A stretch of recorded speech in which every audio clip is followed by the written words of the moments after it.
Anyway, so chakra play is designed for the person who really hasn't had a chance to learn muscle testing or muscle response testing or kinesiology.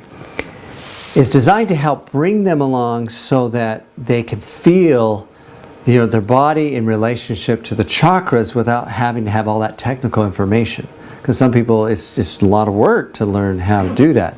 Everyone can learn how to muscle test. Everyone can learn how to muscle response test. But to break down that barrier, it's nice to have something to do that. And it's also designed for those who do muscle tests to still get connected to their body, because a lot of people, they can actually test a muscle, but they still don't get that energy, that feeling. And I've noticed that the best people at using Chakra Touch and other things like that if they're really connected to their own body and other people, it really works more effectively. It seems to just really flow, so it's actually beneficial to both. So Chakra Play is a way to connect to the body using some of the emotional work that we do with think and feel and sense, and actually do some work with just sensing things within the body, feeling them, and bringing some beliefs in with that, playing with that, and then doing some geography, which we talked about before, where you can actually stand in a position in a room or feel the different parts of your body and move the energy slowly and easily.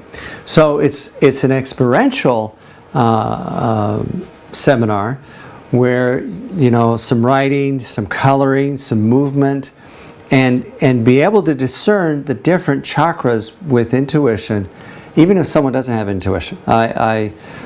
This actually works with people either way. It doesn't really matter. And to be able to play with the body and play with the chakras. And so it helps introduce people, like some people that you may know, that that may want to experience it, but they're kind of afraid, well, what about that testing part? Well, they can still play in this area, or for yourself, if you want to actually get accustomed to it, understand it more than you ever have before. So good. Yeah, and it's 2 days.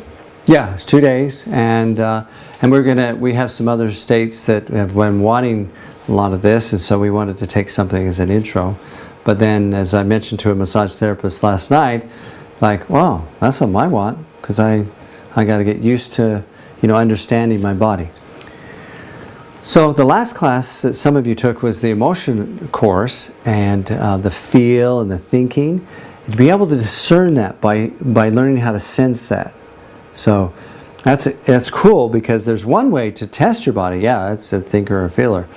But to be able to sense that, and when you say a statement and wait, and then feel it, and even be able to hold two chakras at the same time, do the affirmation, and see what happens in your body. And watch it, and then we talk about it and just have a play day with that. So, play days. So, okay, good. I think it's a great way for you to really, truly connect with the chakras and what they really are on a much different level. Yeah. Cool. Less rules. And what about the meridian switching and elementals? Would you explain that also, so that people, since that's coming up? The meridian switching part of Chakra Touch is where, with Susan today, she had her right knee that was bothered, and through Chakra Touch it worked very well. But I could have started out by testing to see, with that knee issue, we could see if the brain is having a problem processing it left and right, or front and back, or top and bottom, because the neurons in your brain are going all those different directions. For example, front and back have a lot to do with memories, a lot to do with bringing the past to the front, or the front to the past. Also has to do with processing instructions. And so if someone, in her case, she wasn't sensing her knee, that could be a cortical issue with the front and the back, or the opposite, top to bottom. The brain is not communicating very well with the body, top to bottom processing. Side to side has a lot to do with knowing, which direction you're going in life, indecision, people thinking Gestalt, which is feeling and big picture, or thinking logically. So there's a lot of ways to deal with switching. There's some simple things like brain gym and stuff like that. But this is a very technical and powerful way of handling that. People with ADD, people who make mistakes easily, get confused. All of those are left-right brain stuff. Dyslexia, dysgraphia, dis, yeah, dis and that. So that, the way I've worked it, I've been able to work through it so I can do it through the meridians. There's another way to do it, and I've done it. You do brain formatting, right? There's another way, you just do exercises, which is fine, and eye movements. The meridian one is very sweet because it takes you in the whole energy field into account every time. So, technical on that. The elementos is a part of that because to balance meridians switching, you actually have to have elementos. And elementos is an emotional-based seminar, but it's less about how to process the emotions and more about finding the coordinates that you're out and then knowing where you're at in the story. You could be in a payoff or a cost. You could, it's taking the story and making it so you have points, and then you're enabled to have an emotion there and then release it very quickly. So it's speed up emotional balancing with meridians, and it's a great way to complete. It's a great completer.